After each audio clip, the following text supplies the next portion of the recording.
ഈ പോലീസുകാർക്കും നായ്ക്കൾക്കും അല്ലാതെ ചേട്ടൻ വേറെ ആർക്കൊക്കെ ട്രെയിനിങ് കൊടുത്തിട്ടുണ്ട്? അയ്യോ, അതൊക്കെ ഇപ്പൊ എങ്ങനെ ഓർത്തിരിക്കാനാ? ഒരുപാട് എണ്ണത്തിനെ പരിശീലിപ്പിച്ച് അയച്ചു. രാജീവ് വധക്കേസിലെ ശിവരസൻ എന്റെ അടുത്ത് പരിശീലനത്തിന് വന്നതാ. ദൈവാധീനം കൊണ്ട് അന്ന് ഞാൻ ശബരിമലയിൽ കട നടത്തുകയായിരുന്നു. അതുകൊണ്ട് നടന്നില്ല. കടയോ? കടയല്ല, കളരി. ഇപ്പോഴത്തെ SI മാരെയും സർക്കിൾമാരെയും എന്തിനധികം IG വരെ പരിശീലിപ്പിച്ച് ഇദ്ദേഹം അല്ലടാ. ഈ പോലീസ് ട്രെയിനിങ് കോളേജിൽ ചേട്ടൻ എത്ര വർഷം ഉണ്ടായിരുന്നു? എന്റെ 10ാമത്തെ വയസ്സിൽ ഞാനവിടെ ജോലി ചെയ്തതാ. അത്ര ചെറുപ്പത്തിൽ സർക്കാർ ജോലി കിട്ടുമോ? എന്റെ അച്ഛൻ പോലീസ് ട്രെയിനിങ് കോളേജിൽ കാന്റീനിലെ ഒരു ജീവനക്കാരനായിരുന്നു. അച്ഛനെ കാണാനും രുചിയുള്ള ആഹാരം കഴിക്കാനും വേണ്ടി ഞാനിന്ന് അവിടെ പോവും. അപ്പോഴൊക്കെ പോലീസുകാർക്ക് ട്രെയിനിങ് കൊടുക്കുന്നത് ഞാൻ നോക്കി നിൽക്കും.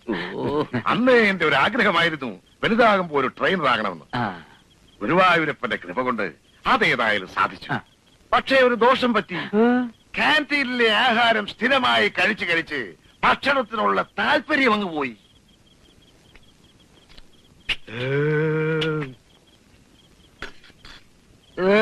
പത്മാവതി കോഴിയിറച്ചെടുത്തോ. എന്റെ പറശ്ശിനിക്കടവ് മുത്തപ്പ, ഇയാടെ മുഖത്തും വയറാണോ? ഇങ്ങോട്ട് നമ്മൾ വല്ല തീറ്റിക്കട്ടെ. അന്നത്തെ സംഭവങ്ങൾ മുഴുവൻ ഡിറ്റക്റ്റീവ് അരുണാചലൻ തന്റെ ഡയറിയിൽ കുറിച്ചു വെച്ചു. ഗ്രാമം ഉറങ്ങിയിട്ടുണ്ടായിരുന്നില്ല. മുറിക്ക് പുറത്ത് കട്ടപിടിച്ച ഇരുട്ടിൽ ദൂരെയെങ്ങും ഒരു ചാവാലിപ്പട്ടിയുടെ ഓലി കേട്ടു. പ്രകൃതിയുടെ ഒരു ഇല പോലും അനങ്ങിയില്ല. കാറ്റേതോ നിഗൂഢതയിൽ ഒളിച്ച പോലെ. അന്തരീക്ഷത്തിൽ പഴകിയ ചോരയുടെ മണം തളം കെട്ടി നിൽക്കുന്നതായി അരുണാചലത്തിന് തോന്നി. ഡയറി അടച്ചു വെച്ച് ഉള്ളിൽ കെട്ടുപിടിഞ്ഞു കിടക്കുന്ന ചിന്തയുടെ കുരുക്കൾ അഴിക്കാൻ തുടങ്ങിയായിരുന്നു അയാൾ. ഒടുന്നനെ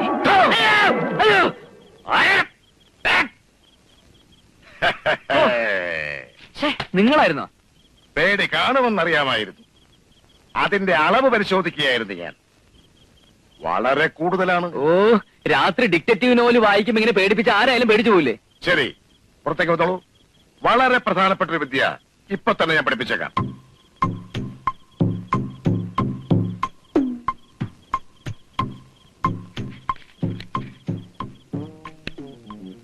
ഉണ്ണികൃഷ്ണൻ ശ്രദ്ധിച്ചോളൂ.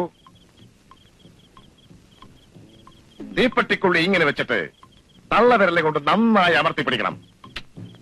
ഇത് പഠിപ്പിക്കാനാണ് ഈ പാതിരാത്രിയിൽ വായിച്ചോണ്ട് എന്നെ പിടിച്ച് പുറത്തിറക്കിയത്? ഈ പഞ്ചായത്തിലെ പീക്കിരി പിള്ളേർക്ക് പോലും അറിയാവുന്ന വിദ്യ അത്. ഒരു വിദ്യയും കണ്ണുമടിച്ചങ്ങനെ നിന്നിക്കരുത്. വല്ലഭന് പുല്ലുമായുധം എന്ന് പറയുന്നത് പോലെ ഒരു CIDക്ക് വിജയം കൈവരിക്കാൻ ചിലപ്പോ ഒരു തീപ്പെട്ടിക്കൊള്ളിയുടെ സഹായം വേണ്ടി വരും. അതെ അതെ, ഈ വിദ്യ എല്ലാവർക്കും അറിയാമായിരിക്കും. പക്ഷേ പറയുന്ന സ്ഥാനത്ത് കൃത്യമായി തെറിച്ചു കൊള്ളിക്കണം. അതിന് പറ്റുമോ? എഴുതാപ്പുറം വായിക്കാതെ ആശാൻ പറയുന്നത് കേട്ട് പഠിക്കണ്ടേ ഉണ്ണി? അച്ഛന് വയസ്സായെങ്കിലും വിവരമുണ്ട്.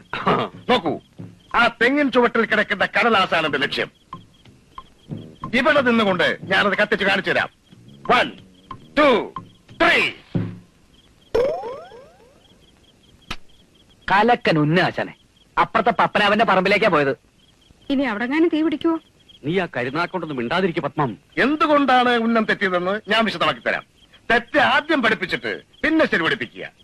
അതാണ് എന്റെ ഒരു രീതി. തിയറി ഒന്നും പഠിച്ചോണ്ട് ഇപ്പൊ സമയമില്ല എന്റെ ആശാനെ. ആ തീപ്പെട്ടി കൊടുത്താ ലക്ഷ്യസ്ഥാനത്ത് എങ്ങനെ കൊള്ളിക്കണമെന്ന് ഞാൻ കാണിച്ചു തരാം. എന്നാണത് കാണിക്ക്.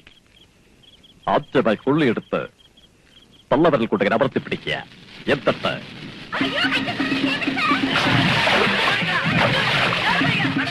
എന്റെ മുത്തപ്പ, കൃഷികാശൻ നായർ എറിഞ്ഞ കൊള്ളി പത്മനാഭന്റെ വൈക്കത്തുറവിലാണല്ലോ ചെന്ന് വീണത്. നാട്ടുകാരോട് നമ്മളിനി എന്ത് സമാധാനം പറയാൻ ഉണ്ണികൃഷ്ണ? ആ തീയുടെ ഉത്തരവാദിത്വം നമ്മൾ ഏറ്റെടുക്കണോ അതോ മന്ത്രിമാരെ നിഷേധിക്കണോ? എന്തിനും ഞാൻ തയ്യാർ. ഏറ്റെടുത്ത കുഴപ്പമെന്താ? ശാസ്ത്രീയമായിട്ട് അടിവശമില്ലാത്ത വെറും കർഷക തൊഴിലാളികൾ അവര്. ഇടിക്കൊരു മയം ഉണ്ടാവില്ല. അയ്യോ, എന്നാ അത് വേണ്ട, നിഷേധിക്കാം. പെരയിലോട്ട് തീ പിടിക്കുന്നതിന് മുമ്പ് ചെന്ന് കെടുത്താൻ നോക്ക്. ഞാൻ ഒറ്റയ്ക്കോ? ഉണ്ണി ഇവിടെ വാ. നീയും കൂടെ നോടി ചെല്ലേണ്ട ഉണ്ണികൃഷ്ണ. തീപ്പെട്ടിക്കുള്ളിക്ക് ശക്തിയാണെന്ന് ഇപ്പൊ മനസ്സിലായി. ഓ പെടപാട് പോ. ഗണപതിക്ക് വെച്ചതിന്റെ കാക്ക കൊണ്ടുപോയല്ലോ.